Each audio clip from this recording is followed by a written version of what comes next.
I guess one of the things I didn't talk about before was the idea is that we also want to have them reflect on some places where it might break down. What can you think of from this brief experience or from whatever we did with it last year that you could use this game for? What would this game be useful to Where do you teach? see this as being challenging for you personally, given your skill set, given your beliefs about your abilities, given your previous experience with doing anything like this ever before, which for Because many we of them haven't is even got none? to most of the directions yet, right? But there's already a number of directions that have to be followed, otherwise the game won't work. So following directions, which the last time I checked is actually part of the first grade curriculum. Right. Following, okay, Following directions steady beat. Okay, steady beat's part of the game. and sequencing. That there's a sequence. Oh Okay. yeah, we do a lot of that first next Yep. in order. There's one that's so obvious that you Part of the haven't said it unpacking yet. is to kind of soothe them, to reassure them that they're going to fly through this. One of the things So that I obvious you remind them haven't of said is it yet. that any of these activities that they're going to lead, they're going to see me lead it with the kids. Some of your kids don't know which way left and right is yet. Yeah. Left and right. So this is a game that I recommend starting actually in kindergarten. But if you play this game once every week or two throughout the year, and I'm going to be showing you a lot more variations on the game that are very fun and playful and musically instructive, but you will also have kids that know which way is left and right by the end of the year.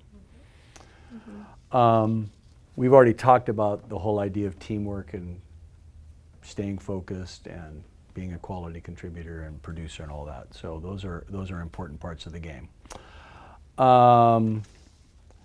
This last little section in here, we'll see how far I actually get with your classes, but these basically talk about that I can take different age groups to different levels of the game. So when you play this with kindergartners, and I think I'm running out of time, but I'm going to just kind of show you and then we'll wrap it up.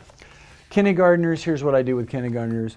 Grab and click and put and clap. That third word is put. And they're just working on motor skills. Grab and click and put and clap. And grab and click and put and clap. First graders, if I was just doing this as an isolated experience and not as something that we're going to have time to develop, I would have them do it in a line and just work on right and left. And it would be, we're passing you to the right or passing you to the left, and we'd be doing exactly what you did, and that would be as far as we'd get. But we're going to get farther than that because we are a music residency. What we're going to be basically focusing on is going around in a circle to the right or the left and doing 4-count stops. Okay? And eventually we will get to the place where we can do 4-count stops and reverse directions.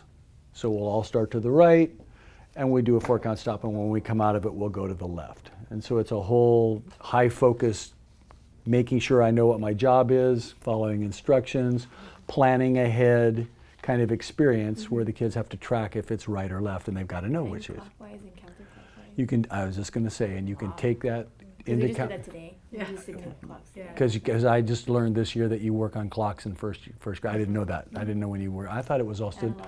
And I didn't know it was analog clocks. That blew Yeah. my mind. I didn't realize you still taught analog Right. clocks. Hour and